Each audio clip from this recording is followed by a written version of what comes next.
Complaining always ends up in one of two ways. There's either complaining, wah, wah, wah, I didn't get my way, and most adults will look at you and say, grow up. This happens in sports a lot. It normally happens primarily with referees and officiating in sports. The majority of times a certain fan or a fan base complains about officiating for an individual game or a moment. There's multitude, too many to count. And it's normally because they feel like their team got screwed. That's how most complaining ends up being broken down. You're complaining, you're whining, grow up, get over it.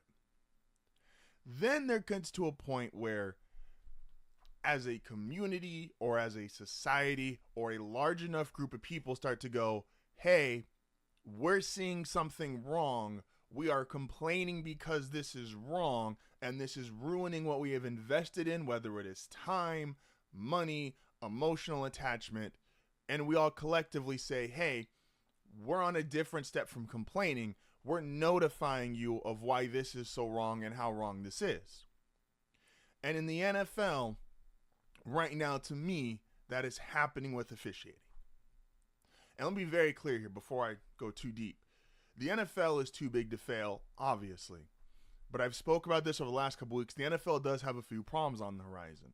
The NFL has a problem with a lot of its ratings, similar to music, being held in the top tier percentage of their acts or their teams. Just because the Chiefs get good ratings or the Ravens get good ratings or the Lions or the Rams does not help you when you've got to put on, even internationally, Giants, Panthers. When you have to put on some of these Raider games that are getting low numbers, or some of these Saints games that are getting low numbers, or the Jaguars that are getting low numbers.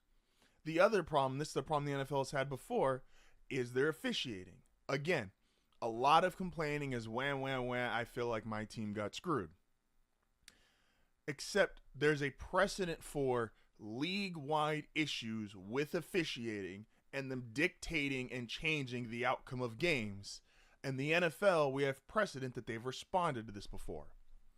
Go back to 2012. Officials go on strike.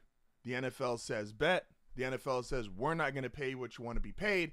We think that we are going to make the financial bet that we can bring in other people that can do your job as well as you. We all remember that, right? 2012, it was a great time. We all remember specifically that game in Green Bay, the Hail Mary, what happened at the end of that, and that game on Monday night in primetime, millions of people watching. The NFL said, enough is enough. We're going to pay you guys. We're going to bring in more refs. We're going to give you the things that you want. We're going to make sure that you're trained better. We're going to do things to make sure that the officiating for our product is better than what has been put on the field for these first handful of weeks. And they did this before gambling was even involved. Now there's even not only more eyes on the sport, there's more actual money and there's more actual impact from the officiating and the impact of these games. It's no longer just the individual result of the team, win, loss, etc. There's now millions of dollars wrapped into each and every single one of these games and these decisions and these calls. And so, again, there is complaining that is just you're being a child and you need to get over it. And then there is this thing that we can all see week after week after week. And I'm not, it's not my picture. I'm not just saying it's the Chiefs, even though it seems to happen with them a lot.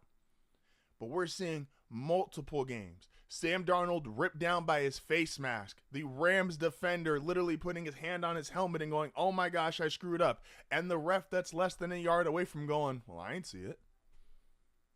Again, despite the meme, not just saying it's them, but in the game yesterday, Denver is holding down Kansas City. Kansas City can't get any offense established in the first half, and then it's a third down call. Denver gets a sack.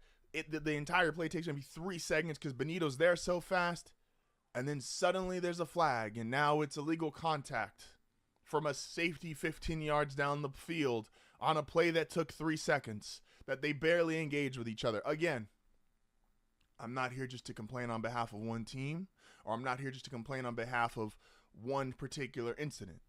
You can go up and down the line. There is bad officiating across the NFL. And again, the NFL is in a place where it has no true peer in terms of its entertainment. It has no true peer in terms of another sport being as popular as it is right now. But take it from Major League Baseball, who at one point was in this position. Take it from the NBA, who at one point was in this position. You start to have enough low-quality teams, and then you have so people don't even want to watch those teams. And then you have low-quality officiating in the games people want to watch. And some of your biggest takeaways week after week aren't the great plays being made by the great players.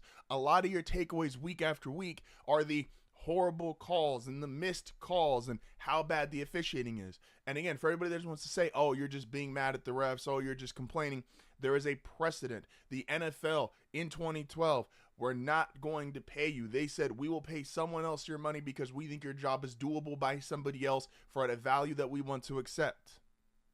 In the NFL, after several weeks of it screwing up the product they put on TV, the NFL said, okay, we need to pay you guys. Okay, we need to make this better. Okay, we need to improve the product that is being put out on the field, because eventually this will lead to less people watching the game. The NFL, one of its current issues it has to deal with is people streaming the games.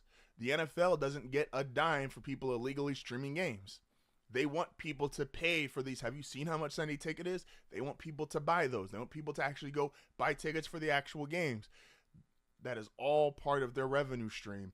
And you can't keep letting something like bad officiating get in the way of what is easily the most marketable sport, of what is easily the biggest sport, of what is easily just the biggest growing business in America over the last decade and a half. The NFL is running numbers around its competition. It has no real competition anymore. But you're going to let officials who sit there and, throw a flag here, a flag there. And again, I'm not calling for everything to be called. No one wants to watch a football game. If you just watch the offensive defensive line, you could call holding probably 20, 30 times a game. Nobody wants that. I'm aware there are certain things you got to swallow the whistle. No one wants, besides the obvious, the late game, end of game pass interference call. Nobody wants to be quote unquote officiated to the letter of the law. We understand there's some push and pull here, but it can't be this flagrantly bad. And again, I'm going to take you back to 2012. They have already acknowledged this once in their history. You also, NFL, and this is a little bit of my own bitching, and maybe this is childish, you can't let a story come out, whether it's true or not, that referees are doing meet and greets with Taylor Swift prior to the game. Because I don't care what happens in the game. I don't care what happens. They could throw no flags. They could throw 1,000 flags. That's bad publicity. You cannot let it come out that referees for a team that is already, you should be talking about the greatness of the Kansas City dynasty, and every single game we're talking about weird calls, or every single time we're talking about bad calls. You can't let a story come out about the ref doing a meet and greet and being on FaceTime and trying to get tickets. That's just an awful look. Just flat out. That's just an awful look. The Chiefs won the game. Congrats to them. They blocked the field goal. Play was made. Congrats to them. But that's an awful look. Transitioning from there, now remember, we talked about this last week, or on Sunday, I'm sorry. Brian Windhorst talked about the NBA media and its struggles to create storylines with a lot of the current talent of players. Some of that has to do with these European guys. It's hard to push them forward because they're not as actively involved in the American media. They're not here on American soil as often, and so when they go out and do their own thing, it's hard to pump up Jokic as a story when he wants to go play with horses. And I'm not trying to discredit Jokic. I'm not even trying to discredit the media. That's just a hard case to do. So I want to take the time every single day this week, and potentially even next week, depending on where this goes, we are going to talk about the actual good NBA storylines that exist. And one of them that I think should be absolutely commended is the dynasty to be in the Oklahoma City Thunder.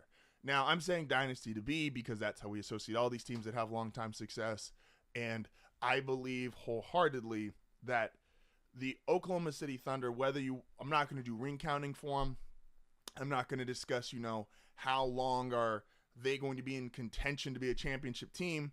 But the talent that has been accumulated on this roster is clearly set up to win long-term. SGA, Chet Holmgren, the Williams brothers. And what's the most impressive thing about this dynasty is it's not just talent-based. Teams are getting smarter and smarter. General managers are getting smarter and smarter, and they are not only building championship rosters for today, they are building rosters long term, which is why the Oklahoma City Thunder, this is 10,000% a Sam Presti story more than it is an SGA or Chet Holmgren story or whoever they draft. Remember, the Oklahoma City Thunder were jokes for about 2.5 years because they had Russell Westbrook, Kevin Durant, James Harden, couldn't win a title. How can you not win a title with those guys? Then they regroup with a post-KD, Russell Westbrook, Paul George. Paul George has an MVP-ish season. Russell Westbrook obviously has the MVP season, all the triple-doubles, and they can't make it out of the first round.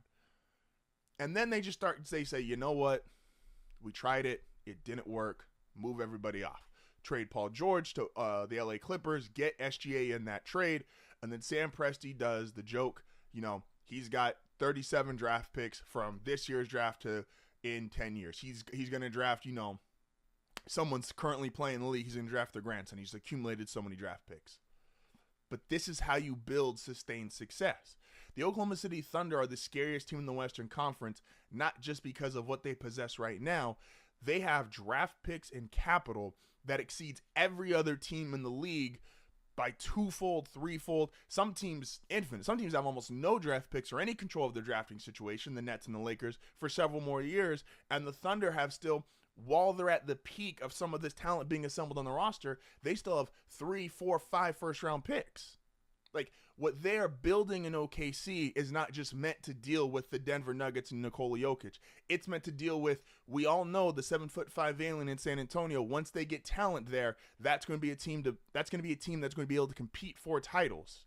And once they start being able to compete for titles, that's a team that the Thunder are going to be ready for because they're going to have several first-round picks in there.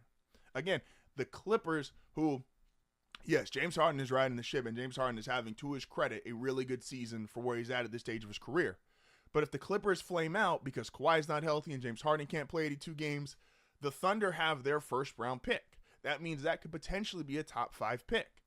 That's more draft capital. That's more great players adding to the Thunder. They're not just trying to compete with Jason Tatum. They're trying to compete with the next set of superstars. What's happening in Houston as they start to get those doors rolling? Can they get all of their young guys to compete? That's who OKC is also competing with. They're not just competing with the modern-day version of the Cavs, who, even though they're 11-0, no one seems to care. And I'll be honest, I'm not overly impressed, but you have to give them their credit for being 11-0. But no one's looking at the Cavs as a true title contender. What OKC is doing, what Sam Presti is doing, despite all the jokes, despite all the backlash, he is shown time and time again his ability to get draft capital, his ability to draft well, his ability to put talent into that building. This is not a team that is just good and or great this year, last year, or next year. They have a true 10-year plan. They have a true direction of the franchise. And they're not just hitting the button. A lot of teams, when they get a guy like an SGA, I root for the Pelicans. New Orleans did this multiple times. Got Anthony Davis, trade well out draft capital, get a Drew Holiday, get this player, sign this guy, because he's so good right now. We don't know if we're ever going to get this chance. That is a sign of desperation. Hate to say it about the Pelicans, but that is a sign of desperation. When you are a team that when you can be calm, confident. You've already had Kevin Durant. You've already had Paul George. You've already had Russell Westbrook. You've had these all-time elite talents. You're not worried about pressing the button. Let me trade 5, 6, 7 picks so that I can go get this guy right now. Let me go mortgage my future so I can bring another superstar. No, you draft Chet Holmgren. He's out his rookie year. Okay, that's fine. We don't need you this year. Chet, sit out. Get your surgery. Do what you need to do. Bring him back as a sophomore, technically a rookie player. See what he does. He's maturing. He gets stronger. You have the Williams brothers. Again, you have SGA as your true star centerpiece.